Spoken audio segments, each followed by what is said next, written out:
ସକାଳୁ ସକାଳୁ ଯାଇକି ପହଞ୍ଚିଗଲି ଡିଅର୍ ପାର୍କ। ଦେଖିଲାକୁ ଏ 4 ଜଣ ଚୁପଚାପ ଖରାରେ ବସୁଛନ୍ତି।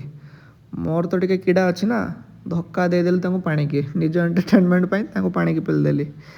ଯାଅ ଟିକେ ସକାଳେ ଏକ୍ସରସାଇଜ୍ ଏକା କର, ଟିକେ ହୃଷ୍ଟପୁଷ୍ଟ ହୁଅ। ମେନ୍ କଥା ତାଙ୍କର ଆଉ ଗୋଟେ ନୂଆ ପାର୍ଟନର ଆସିଛି ତ, ଏ 4ଟା ଯାକ ମେଲ୍, ଗୋଟେ ଫିମେଲ୍ ଆଣିକି ଛଡ଼ା ହେଇଥିଲା। ସେ ଡରରେ ଯାଇକି ସେ ଗଛ ବୋଦାରେ ନଚିଛି, ତ ଆଙ୍କୁ ସେ ପାଇଁ ଫ୍ରେଣ୍ଡଲି ହେବା ପାଇଁ, ଏମାନେ ତ ଫ୍ରେଣ୍ଡଲି ହେବେନି ଯାହା ହେବେ, ପାଣିକି ଛାଡ଼ିଦେଲି ଆଉ।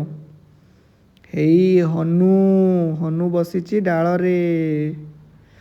ଦେଖ, ଏଇଟା ମୋ ବାଥରୁମ୍ ରୁମ୍ ସାଇଡ଼୍ରେ ଝରକା ତଳେ ଏଇ ଗଛଟା ହେଇଛି।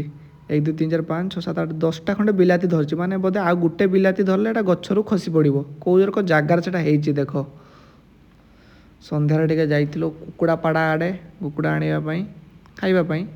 ଦେଖିଲେ ମେଣ୍ଢା ଛେଳି ସବୁ ମିଶିକି ଚାଲିଛନ୍ତି।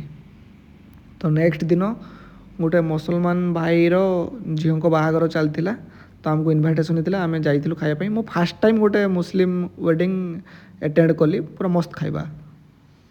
ଆଙ୍କୁ ଦେଖିକି ଗାନ୍ଧିଜୀଙ୍କର 3 ମାଙ୍କଡ଼ କଥା ମନେ ପଡ଼ିଲା। ଗାନ୍ଧିଜୀ ବି ନାହାନ୍ତି, ସେ ମାଙ୍କଡ଼ମାନେ ବି ନାହାନ୍ତି, ଆଉ ତାଙ୍କୁ କଥା କେହି ଫଲୋ ବି କରୁନାହାନ୍ତି। 3ରୁ ଇଏ 4, ସେପଟେ ସିଏ ଆସୁଛି 5,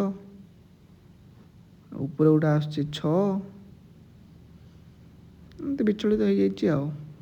ଆଜିର ସ୍ପେଶାଲ୍ ପୁଣି ଘାଣ୍ଟ ବିଷୟରେ ଗୋଟେ ବୋବାଲ ଷ୍ଟୋରି ଅଛି, କହିବି। ଏଠି ମୋର କ'ଣ ଅଛି, ଡାଲି, ସେପଟେ ପିଆଜ ଛୁଇଁ, ଟମାଟୋ, ବୋଇତାଳ, ବାଇଗଣ ଆଉ ଫୁଲକୋବି, ଏଇଭଳିଆ କରିକି ଏବେ ମୁଁ ଖାଉଛି। ପରିସ୍ଥିତି ଏତେ ଖରାପ, ପପିଆ ପତ୍ର ନେଇକି ଯାଉଛି, ପରିସ୍ଥିତି ଏତେ ଖରାପ, ଦେହ ଖରାପ ହେଇଗଲା, ବଡ଼ିରେ ପ୍ଲେଟଲେଟ୍ସ ଜମା ନାହିଁ, ଖାଲି ଆଇଁଷ ଖାଉଥିଲି। ଏଇ ଅଳ୍ପ ଦିନ ହବ ଡାଲମା ଷ୍ଟାର୍ଟ କରିଥିଲି, ଆଉ ଏଇଟା ଏତେ ଖରାପ ଟେଷ୍ଟ ଭାଇ, ପପିଆ ପତ୍ରର ରସ ଏତେ ଖରାପ ଟେଷ୍ଟ, ତାଠୁ ଭଲ ଭାଇ ବିଷ ପିଇଦେବ। ମାନେ ପ୍ଲେଟଲେଟ୍ସ ବଢ଼ିବା ପାଇଁ ଏଇଟା ନିହାତି ଦରକାର। ଆଉ ଗ୍ରୀନ୍ ଭେଜିଟେବୁଲ୍ କହିଲା ବୋଲି ମାର୍କେଟ ଯାଇକି ସବୁରକ ଆଣିଲି, ଯେତିକି ଗ୍ରୀନ୍ ଭେଜିଟେବୁଲ୍ ଯାହା ଅଛି ଆଣିଲି। ସେପଟେ କୁନ୍ଦୁରି ଆଉ ପୋଟଳ 2ଟା ମିଶିକି ଅଛି ଘାଣ୍ଟରେ, ସବୁରକ ପକାଇବା ପାଇଁ ଆଣିଲି।